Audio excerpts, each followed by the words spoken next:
Today, I would like to introduce our new product, the V1000 model skid steer loader.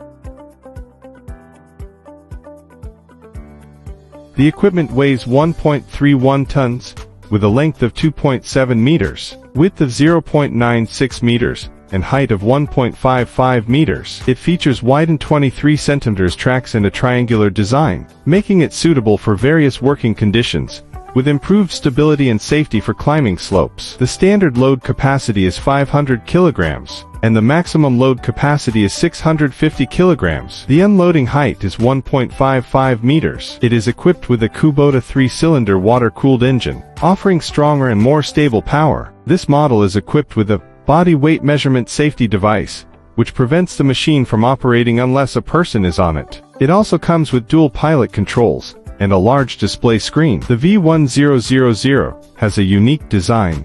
Firstly, we added a balancing valve during the bucket's ascent process, so the bucket remains stable while rising. Secondly, it features a vertical lifting function, where the lifting height and unloading distance remain unchanged during operation, which is more beneficial for practical application during work.